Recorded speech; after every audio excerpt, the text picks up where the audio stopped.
Hi friends, welcome my channel. അപ്പോൾ ഇന്നൊരു morning വ്ളോഗാണ്. അപ്പം മോൾക്ക് ലഞ്ച് ബോക്സ് എടുക്കുവാണ്. ആദ്യമായിട്ട് മോൾക്ക് ലഞ്ച് ബോക്സ് എടുക്കുന്നു ബ്രേക്ക്ഫാസ്റ്റ് ഇതെല്ലാം കൂടെ 8 മണിക്കുള്ളിലാകണം. അപ്പം മോൾക്ക് ബ്രേക്ക്ഫാസ്റ്റായിട്ട് ചോറിട്ട് കൊടുത്തു. വൈറ്റ് റൈസ് ഇട്ട് കൊടുത്തു.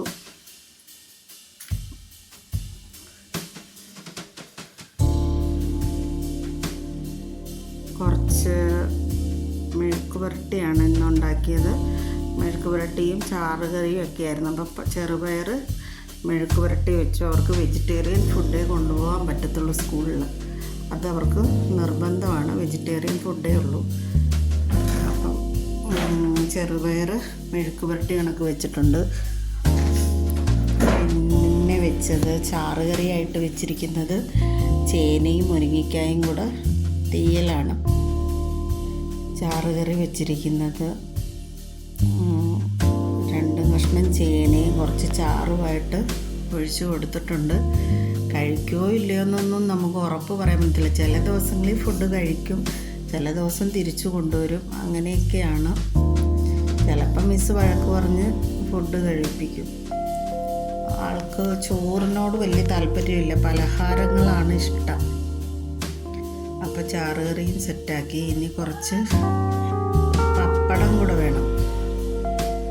പപ്പടം വറുത്ത് ഒരു പാത്രത്തിലേക്ക് സെപ്പറേറ്റ് ചെറുതായി മുറിച്ച് പപ്പടം പാത്രത്തിൽ വെള്ളം ഉണ്ടായിരുന്നു, തുടച്ചിട്ട് വെക്കില്ലേ, പപ്പടം കുതിർന്നു പോകുമല്ലോ.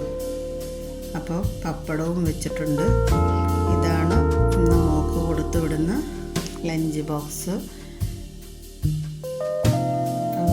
എന്താ, വീഡിയോ ഇഷ്ടപ്പെടുവാണെങ്കിൽ നിങ്ങൾ ലൈക്ക് ചെയ്യാനും ഷെയർ ചെയ്യാനൊന്നും മറക്കരുത് കേട്ടോ. അപ്പം ലഞ്ച് ബോക്സ് സെറ്റാക്കിയിട്ടുണ്ട്. ഇനി അടുത്തതായിട്ട് ബ്രേക്ക്ഫാസ്റ്റിനുള്ള കാര്യങ്ങളാണ്. ബ്രേക്ക്ഫാസ്റ്റിന് ഇന്ന് ഉണ്ടാക്കിയിരിക്കുന്നത് പുട്ടാണ്. പുട്ട് വെച്ചിട്ടുണ്ട്. ചെമ്പാവരി പുട്ട് വെച്ചിട്ടുണ്ട്. പിന്നെ പുട്ടിന് പയറിന് നോക്കിയിട്ടില്ല. ടിഫിൻ ബോക്സിലെ പയർ തന്നെയാണ്. പയറും അതിൻ്റെ രണ്ടിനും കൂടെ കണക്കാക്കിയാണ് പയർ വെച്ചത്. പയറും കുറച്ചിട്ടു, 2 പപ്പടവും വെച്ച് കൊടുത്തു. ഇതാണ് ഇന്നത്തെ ബ്രേക്ക്ഫാസ്റ്റ്. അപ്പോൾ വീഡിയോ ഇഷ്ടപ്പെട്ടാൽ നിങ്ങൾ ലൈക്ക് ചെയ്യാനും ഷെയർ ചെയ്യാനും സബ്സ്ക്രൈബ് ചെയ്യാനും മറക്കല്ലേ. ഇനി വീണ്ടും വേറൊരു വീഡിയോ ആയി വീണ്ടും നാളെ കാണാം. Okay, bye bye, thank you.